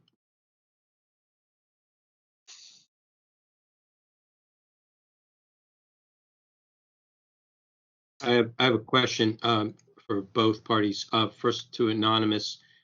With regards to the redactions, were they keyed? They were not keyed in the response, or what he told you gave you the key for the specific ones I challenged. They didn't give you the key for all the redactions. 167.26 requires. It's not whether they provided it to us; they provide it to you. And that's actually a great point, and I think I said this. No, they provided it to you, and they apologized to that they did not give me this to me. As far as I know, if I'm wrong, I don't have any email. Here's the key to all of their redactions, or even the ones they told. Okay, Mr. Cote, the reason why I asked that question of him first and now to you is your statement in saying that you provide an explanation of redactions, which is not what the ordinance requires. Can you expand on that? Sure. I would just point to our November 26, 2019 response to this task force, where we go through, this is page 1635 of your packet. We go through point by point and explain the redactions. It continues on to page 1636 and 1637.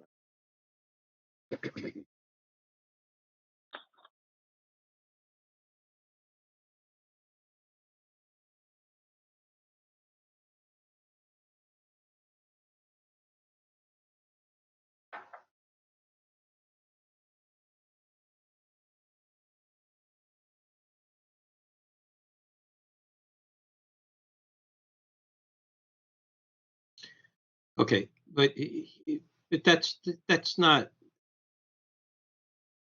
The question is did you?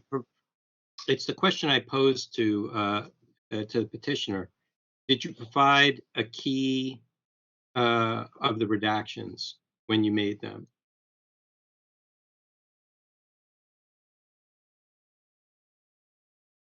It's not whether you provided it to us. That's not the issue here. The issue is whether you provided it, whether you complied with the ordinance to the requester. Has nothing to do with whether you're complying with the ordinance for defense to us. That's of no consequence. I would point out that that information that was provided to task force was also provided to the requester, and that when you look at the substance of issues as far as what the redactions that the requester is complaining about, that any deficiencies in the redactions were not substantive, and that they were minor when viewed in the context of higher 2,000 plus production. For example, took issue with on page 3, the redacted information was Mr. Carmody's private email account. The body of the email directly below that redaction begins with the words, "Dear Mr. Carmody." So pretty apparent what it is from context. Similarly, we redacted information thinking in one instance, this is also on page 3, that it was a private phone number. Then upon further review, we determined that the number wasn't private. Then we provided that phone number here in our response. We also noted that the identical email appears without redactions on page 92 of the production. I think there's something that's important to consider here, beyond the demands of this specific production, was that at the time we were inundated with requests from this particular requester. By design, this plan, and when you have limited resources, you can only do so much in the amount of time that is required. That's the situation that happened here. That being said, none of these deficiencies were substantive at all. Okay, And but we responded in good faith. We complied with our obligation. That's the point. Yeah, but Mr. Cote, that's not the point. The point is not whether they're substantive or not. If you make a redaction, as you're making the redaction, you key a note. It's as simple as that. But why then later provide explanations that are somewhat general in nature, and not provide them at the time as the law requires for it to be keyed on the document itself. Our position is that we responded in faith to this request, and we responded to the best of our ability at the time, given the realities we were facing. Okay, thank you very much. Any You're other welcome. questions? Thank you. Any other questions, folks? Member Mr. Schmidt? Yeah, Anonymous, you in your presentation, you told us you had three issues, sort of general issues. Did you get to the third one? Was that the end, or did you get cut off before you got to that? Because you had a 5-minute limit. You I'm said sorry, you had my voice is. two Can you hear that me? yeah, two that you wanted to give to us, but a third one where you said maybe you would want to look into other issues around this. You may want to decide this later in some way. Were you able to get to that third? Yeah, it's on page. It's the top half of PDF, page 87. Those are the three issues. The third Okay. one, which is I think the more complex, whether or not the number of privileges. You'll see the three issues right there.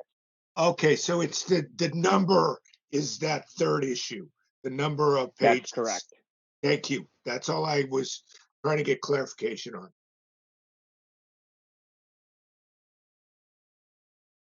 Anybody else? Okay. Have any other items? Let's see. I do want to ask one more, if I may. Sure.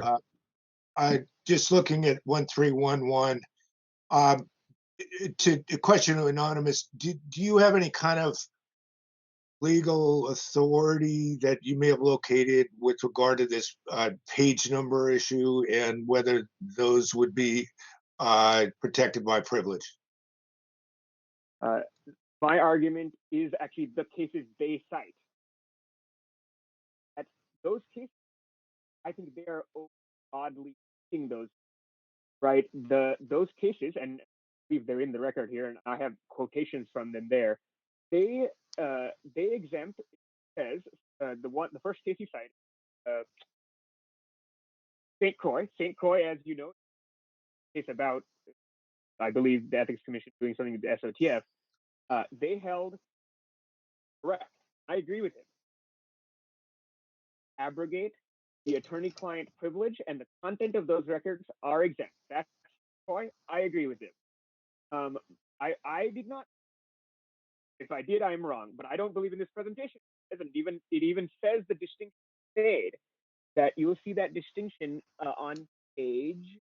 Yep, you'll see it right there on page 1314, header page 90. What he said is exactly. I agree with him. St. Croix did not 6721C. It says 6724B1 cannot abrogate the attorney privilege, so the contents of attorney-client privilege remains privileged. Totally agree with him. He's exactly right. They did not consider 1C, and they did not say 60 in that. The other court case he cited of that, and there, read the holding, right? It's invoices are not category shielded, and they invoices for work, but invoices and work in active legal matters are privileged. I'm not disputing what the court said. I'm not disputing even what he said. The question for you to resolve is whether the number of privileged records is itself privileged. And I think that statement is as easy as 15 emails and 3 Word documents.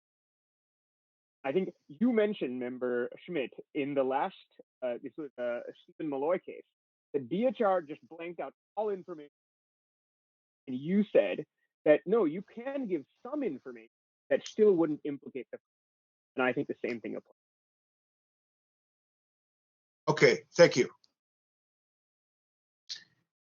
I have a couple of questions for the petitioner. Anonymous on page 1315, which is PDF page 91. Yes. At the top, you say this written response lacked official information privilege, confidential information, informant identity privilege, and civil code sections, all of which they cite now after filing a complaint. Can you expand on that? Certainly. So they provided this response right here that you can see. That was the justification. There was no keying back and forth. And the problem was 6727 problem here is that they some of the records they had redacted are not actually exempt under what they responded into their response to my request, right? Their response says 6254C, 254K, 7.D. These are things about personal privacy, attorney-client privilege, and attorney work product. But they didn't. There were additional records that they had redacted. Those they later told that those were withheld under E 1040, E 1041, which is the official information privilege and the confidential informant identity privilege. And that is the 720 and these other two more civil codes. That's the problem under 7. Does that clarify what that slide is about?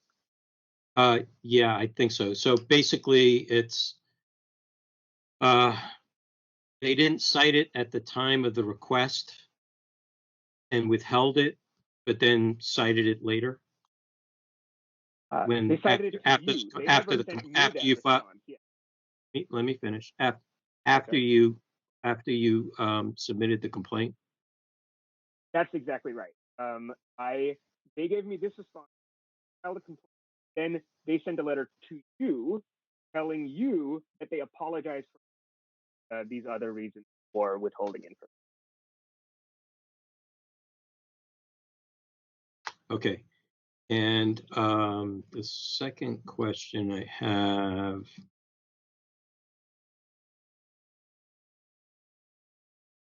No, that's it. That's all I got. Thank you.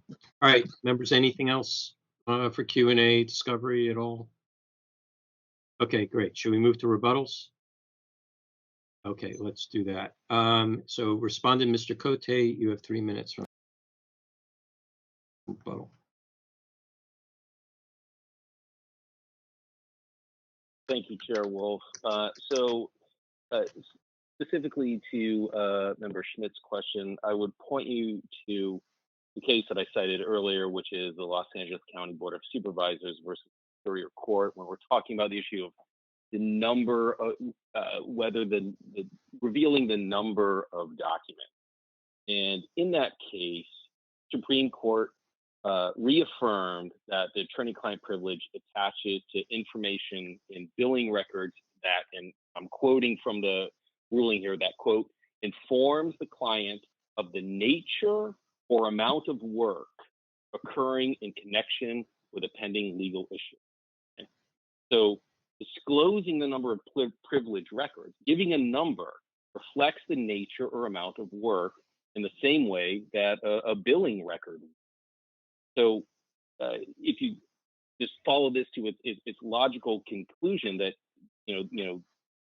clients would be reluctant to contact us if they or we had to report how many times they had asked questions concerning specific keywords, which is what was being requested here. So our office would have to censor itself from sending, quote unquote, too many emails to client departments, writing, quote unquote, too many legal memoranda, for fear that the document count to convey an impression to the public that we perceive there to be a legal risk. So clearly, under established case law, the attorney-client privilege extends to the number of documents, and that is not required to disclose. I would just kind of go on to point out that, it's unfortunate that we're kind of here to begin with, and if Anonymous, and let's just take a step back. What's happening here is Anonymous is just weaponizing the process and trying to drag the Sunshine Ordinance Task Force in. He could have simply asked us for questions and clarifications about the redactions on the production that we produced after he was inundating our office with requests for records. And if you want specifics on all of those requests, I'm happy to provide them.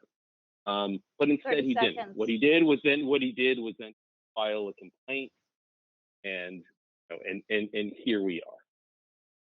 I'll leave it at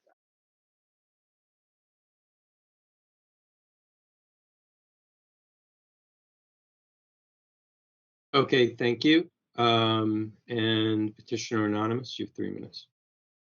Thank you very much. So I'll begin with the 6720. Let's say you, Mr. Cote's argument, and you agree with it. Remember the quote. It is about the amount of work in an active legal matters. So then they would still have to discuss the amount of work in non-active. Something should be disclosed here, right? And they could say, okay, we have 50 emails from legal issues that are no longer pending and active, and under the then we can't tell you the other one. But this is important. I think it is important that you decide, and you may rule against me on a close question, whether or not you're allowed to know how many. And I'd urge you to give some thought. I want to get back to this weaponized. I've been very clear to the city that my goal is to bring the city up to snuff, every single department. And other departments, when they change their procedures, they change their training, and then the next complaint, the next thing I say, hey, yeah, they do start giving keys for redactions. But for whatever reason, the city attorney gives keys. And this was just one of the complaints that came, that I was able to bring here. I would like to show on 1313, which is P89. There is no way for me to know why the word after redacted. I don't have to guess. I've held this man. It's not about what I do. The law requires the person supervising the redaction process to do this as part of the exemption. It's in 6726. That's my problem. That's why I bring these. I want the city attorney's office to follow the full requirements of this. They have every right to give me a rolling response. Hey, we can only produce 100 to you. They're properly produced with redactions. Next week, we'll give you another 100 pages. They are totally fine with that. I did not even complain. That was never complaining. It's about the statement. It's about they don't provide these. And you heard the other complaints. The other departments have begun doing this. The attorney's office has to do. They have to tell you when they respond to you as part of the process of doing redaction, which redactions are justifiable to which justification. And they have to do that to every response, every public record. 30 that's seconds. Part of the sentence. And so that's 60. Even if you don't agree with me, the issue about the quantity of privileged records, this is really important. You heard this in the other case, that they just don't think they have to do this until after I file a complaint or ask them. That's not it. You've even heard of this against city attorney. I don't have to ask questions. It's their obligation to the king so they know what to tell me and they respond to my request. Thank you very much.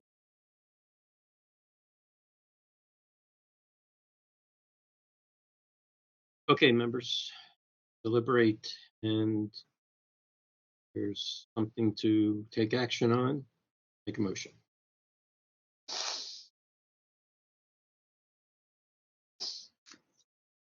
Let me just start with a statement, which I feel like, since I'm the one pending attorney member, I do have a thought on the last of those issues. But basically, my leaning on this case is that I pretty much, with one exception, I pretty much agree with the position of the complainant. And I certainly don't buy the idea that he somehow did anything that he shouldn't do in this situation. So that would indicate my leanings in this case, with the one exception that I'm sympathetic, and I probably would tend to rule in this way, in that I think that the amount of communications, the page numbers, etc., I would feel like if I knew which cases my opposing attorneys were spending a lot of time on and which ones they weren't spending a lot of time on, would be of immense strategic advantage. And I could I could interpret a lot out of that knowledge. And so I do think that it's pretty hard for me to think that amount of communication between attorney and client is not something that is outside the privilege. So there's my thought on the case.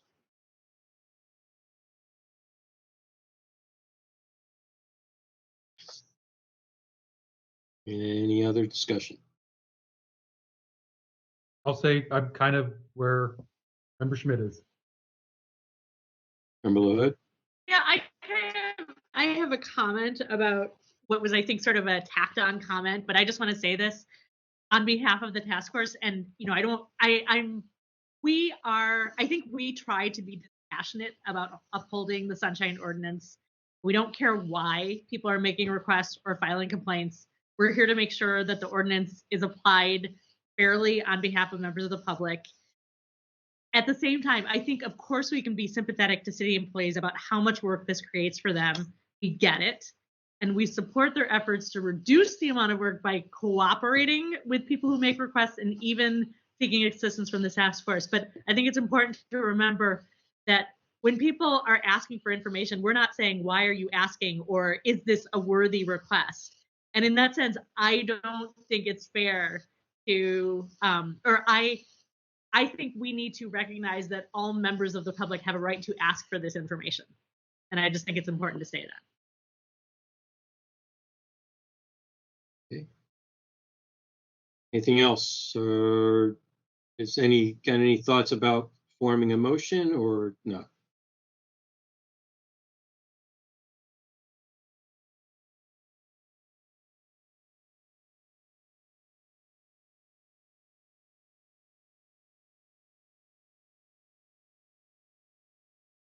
Want to give it a shot, Member Schmidt?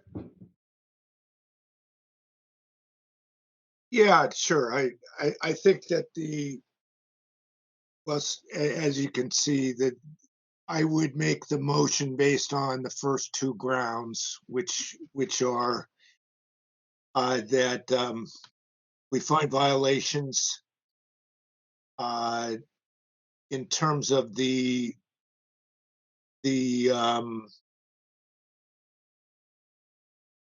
untimely response and the failure to specify the various grounds for withholding.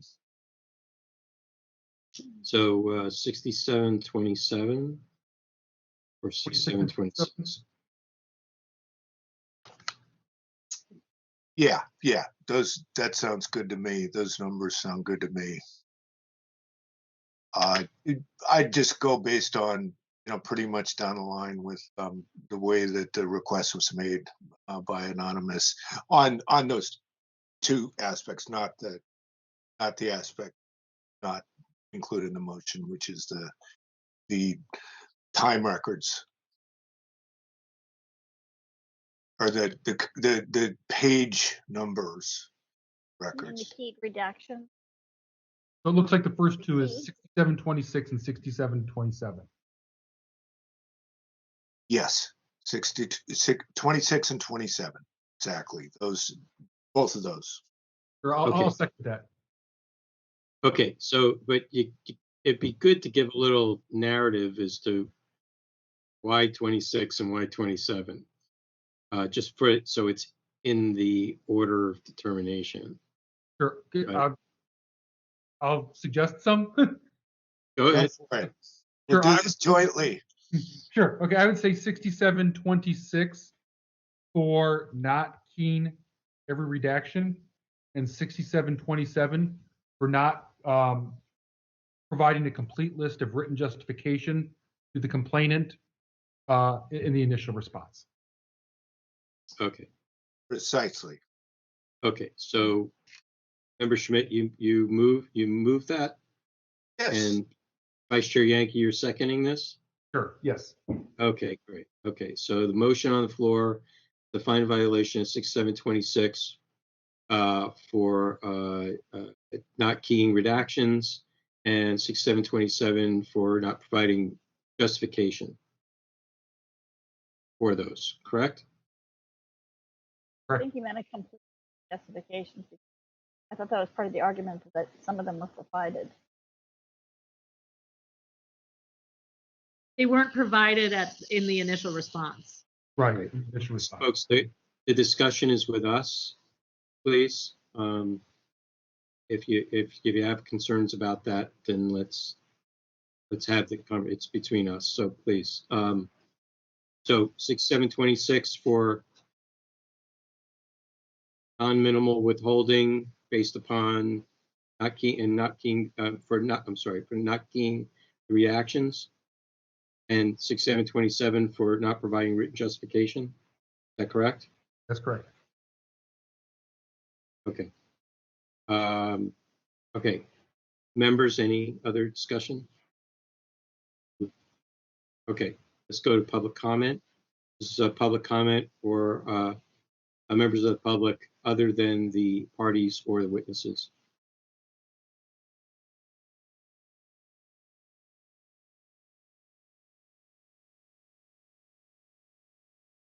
Please unmute yourself. It's *6 if you want to provide public comment on the motion. Public comment? Go ahead. Actually, I'm just trying to figure out where you are. You're still on item 9? We are on item, we had a little adjustment. It's, this is item, on the agenda it says item 8, but we had some switching around, so it's considered item 9. It's file number 19120. Okay, and you're still going to handle items 10, 11, and 12? Yes. Right, that's what I'm looking forward to. Thank you. Okay, great. Okay, any, seeing no public comment for the motion, are we ready for a vote? Please call the roll.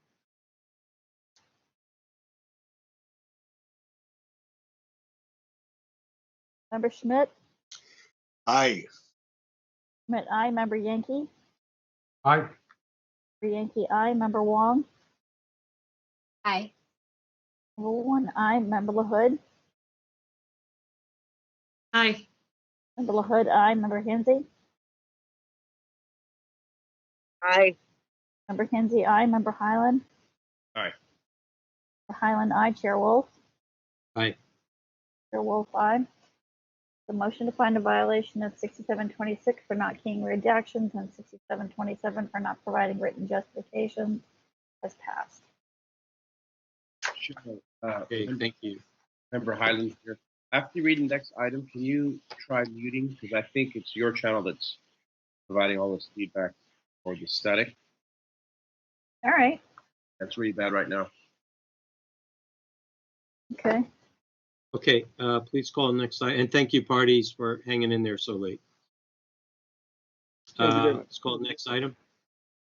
Item number 10, recommendation from the complaint committee regarding existing new complaint form and a revised complaint form submitted by SOTF administrator and another by petitioner. I attached not only both forms, as both of them had revised them since the complaint committee met, but I also included the forms that we currently use so that everybody has a point of reference. Mr. Chair, would you like me to?